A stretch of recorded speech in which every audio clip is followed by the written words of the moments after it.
Hi friends, మా ఇంట్లో కూరగాయలు ఏమీ లేనప్పుడు ఉల్లిపాయలతో ఇలా ఆనియన్ రైస్ చేస్తానండి. ఈజీ లంచ్ బాక్స్ రెసిపీ అండి.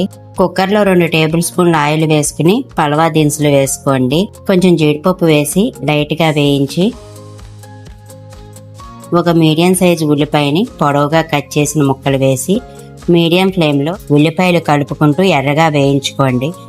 ఇప్పుడు 1 స్పూన్ అల్లం వెల్లుల్లి పేస్ట్ వేసి పచ్చివాసన పోయేంత వరకు వేయించుకుని 2 పచ్చిమిర్చి, కొంచెం కొత్తిమీర, పుదీనా ఆకులు వేసి ఒకసారి కలుపుకోండి.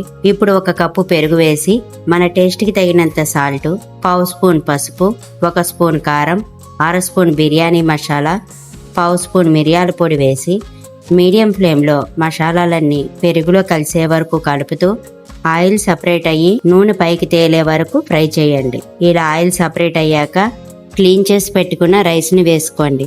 నేను సోనా మసూరి రైస్తోనే చేస్తున్నానండి. రైస్లో మసాలాలన్నీ కలిసేంత వరకు కలుపుకున్న తర్వాత రైస్ అయితే ఎంత తీసుకున్నామో అంత డబుల్ క్వాంటిటీలో వాటర్ పోసుకుని కలుపుకోవాలి. హై ఫ్లేమ్లో 3 విజిల్స్ వచ్చే వరకు ఉడికించండి.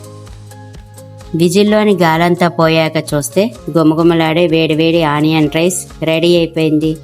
ఈ రైస్ సింపుల్గా చేసుకోవచ్చండి. టేస్ట్ చాలా బాగుంటుంది.